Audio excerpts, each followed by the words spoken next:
Hi.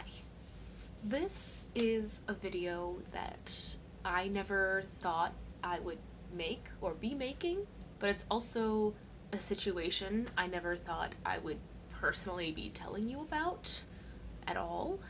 Um, I don't know if I'm going to share this on the channel or anywhere, but regardless, I wanted to just sit down and take 5 minutes and document how 2018 happened, how this year just took an unexpected turn. I don't really know how to explain it. Well, for lack of a better term, story, situation, this video, whatever I title it, is not clickbait. I did lose my job. I and my department and team got laid off yesterday. Um, when it happened, I was in such a state of shock that the idea of sitting in front of a camera and talking about it yesterday, like right when it happened, would have not happened. I wouldn't be able to form words, which I'm not forming now. But essentially, at the end of the day, all of us got called to our supervisor's office. And I can't speak to their stories because I only talked to one or two. I actually didn't even know they were being laid off as well until after the fact, and we'll get onto that later. So I get called to my supervisor's office, and HR is in the office, which I guess I know now is a red flag that nothing good is about to happen. When you walk into an office and it's your boss and an HR rep, I guess that just means bad. And they asked me to sit, and that's when you obviously know it's not going to be good. And they explained to me that through so many words of situations and budgets and options that they had, they are going to outsource my department. Again, not getting into it, but there is a certain job field they're trying to fill at my place of employment, and they weren't finding those applicants, and so they went to a third party that hires people. I don't really know what they're, a recruiter, is that what I'm thinking of? It's like a third party recruiter that will get them the specific trained people they need, and they also can provide the people that did my department. And I guess it was just decision made that anybody who worked in my department at the beginning of 2018, and apparently it happens right when you get your first paycheck for 2018, because it was for the last week of 2017, I guess. Again, things I don't know. This is why you don't ever hear me talk about anything when it comes to losing your job. But anyway, jumping back to the office situation. They explained to me that because of these options and their decision to go a different direction, it's like my favorite thing to hear, and I'm so used to hearing it in theater, I don't know why this hit me so hard. Their decision to go a different direction, and they didn't say they were taking anybody else out of the office. They were just talking about my employment. Sorry. They said, we're going in a different direction. We're sorry to tell you that this is of no action of your own, but we are not going to continue your employment. And my brain, having never been in this situation, thought, oh my God, what did I do? Why am I getting fired? And my HR director stopped and said, Kristen, first of all, you're not being fired. Don't put that on any resume or say that you were fired.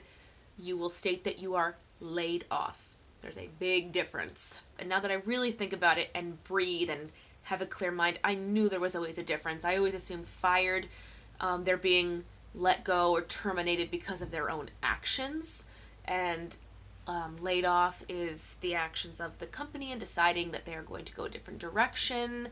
I'm really not sure. I'm sure there's more technical terms than this, but this is literally all I can speak of or be knowledgeable with. You can tell I'm still in a kind of state of shock. It feels weird talking about this on a camera, but once again, I want to document this because this is how the year is starting, and I want to remember this when the year ends.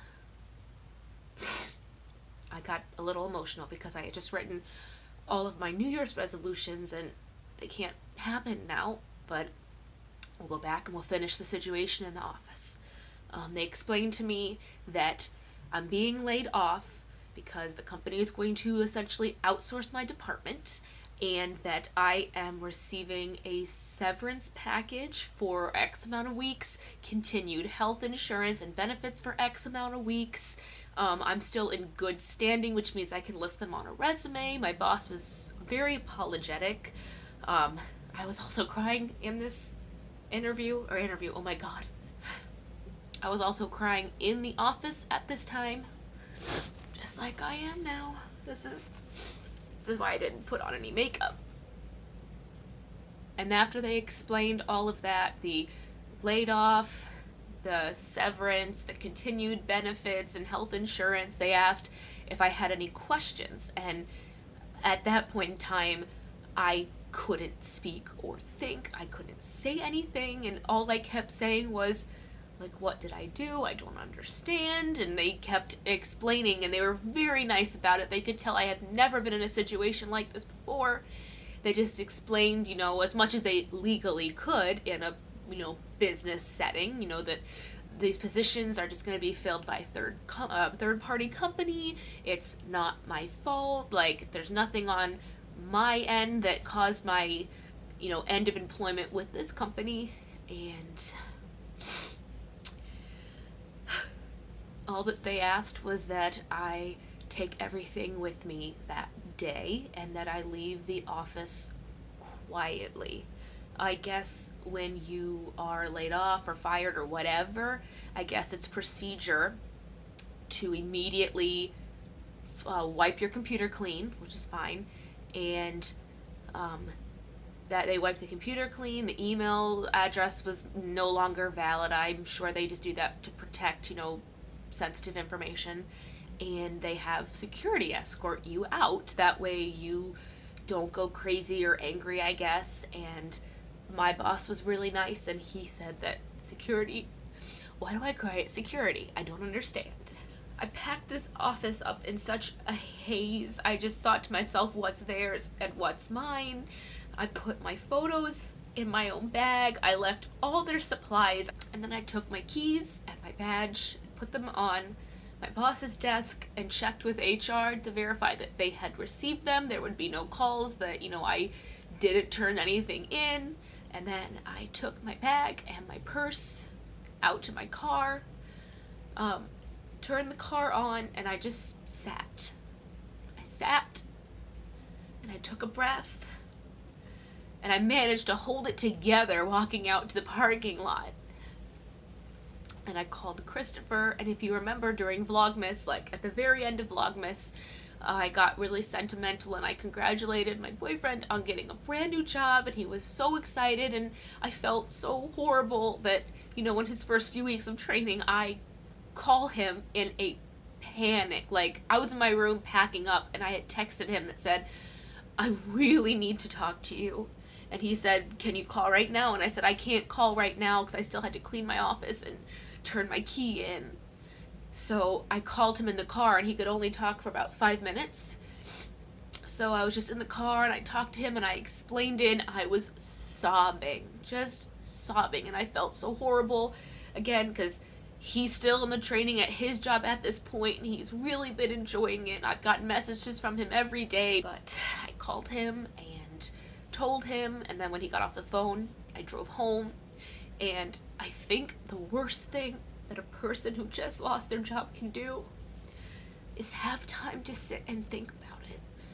And even though your brain keeps saying, it wasn't an action of yours, it's not your fault, it's a company decision, it's not anything personal, I don't know, maybe it's just me, but I always thought, like, what could I have done better? I think everything I did was on time. I went to everything I was expected to go to. All requirements were met, even ones that were outside of, the 9 to 5 corporate hours. But you think that about 1,000 times, and you take a breath, and then phase 2 happens, which is, oh my god, I own a home, I pay a mortgage, I have bills, and all that stuff that comes flooding into your brain. And side note, I don't know how anybody who has kids does that. Ugh. Okay. This is becoming too much, but really, I don't know how anybody who has, kids and a family to provide for, and if they're the sole provider of their family, I don't know how anybody holds that pressure. And there's a part of you that just feels like you've let people down and you've let yourself down, and no amount of times of telling yourself it's not your fault or a consequence of your actions stops you from feeling somewhat like a failure. If I do ever share this video, just know that I'm filming this in January. I am currently hosting the No Spend January, which I thought was so ironic because now, as far as I know, my entire 2018 is going to be a no spend year. And what really crushed my soul, even after thinking about failure and how am I going to pay all my bills and all that stuff, was looking at the things I wanted to do this year. I really, really wanted to go to VidCon, and that was going to be like my vacation of the year. I was going to go to LA for the very first time and do the conference for 3 to 4 days, and actually I was going to ask my employment to sponsor this trip because I had done videos for them for fundraisers that raised thousands of dollars, like in the range of 30 grand. I had done videos for them outside of my job requirements, outside of my work schedule, for no extra because I was salaried. Overtime's not a thing. But looking at that chart of expenses, I don't know how I would afford that, so that's kind of off the table. And anyway, rather than thinking of the things that I can no longer do, I'm going to focus on making an entirely new list of New Year's resolutions, because in my opinion, they do not have to just be made on the 1st.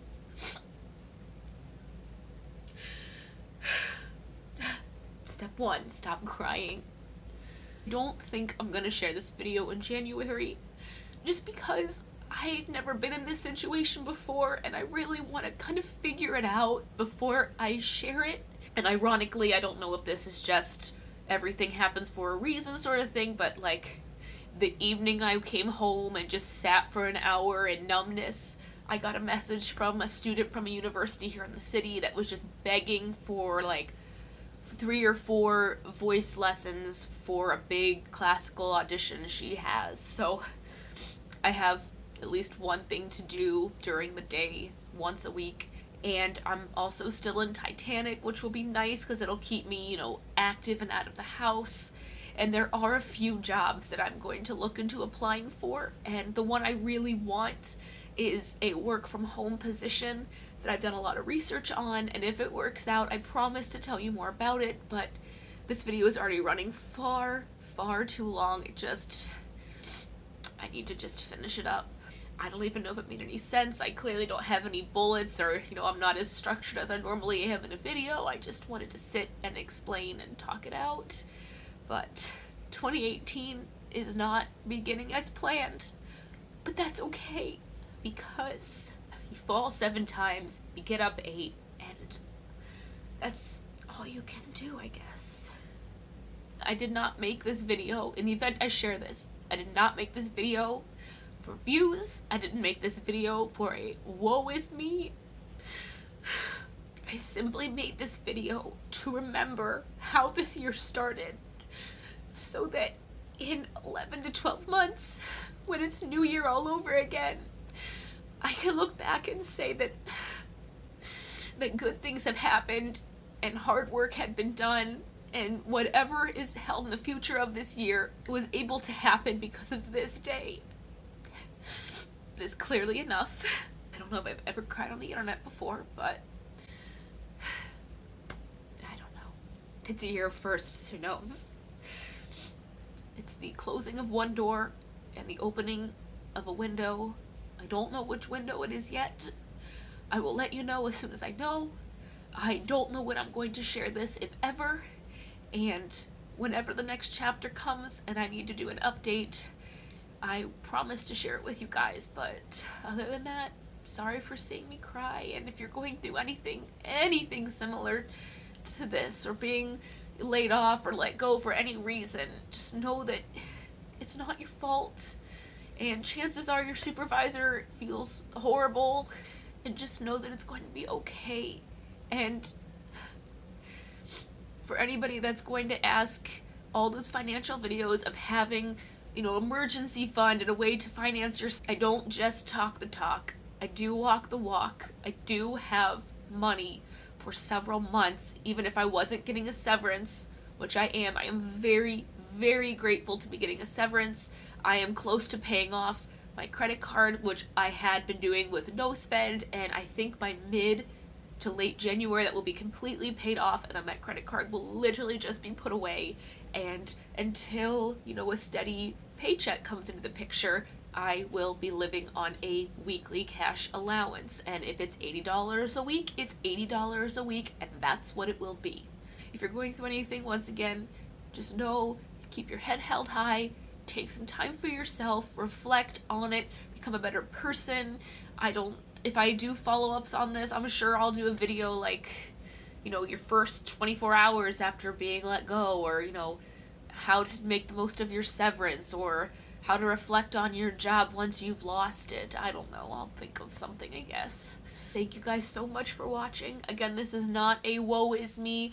Please don't, think this is me crying for attention or making a clickbaity video or anything like that, because it's not. Carry on with 2018, and if it throws you a curveball too, just know that you can change your resolutions, you can put some goals away for a little bit, and you can write in new ones that are as simple as walking 10,000 steps a day for free and teaching yourself or training yourself to do 100 push-ups a day, because I'm on 50 and I have a lot more time to practice now.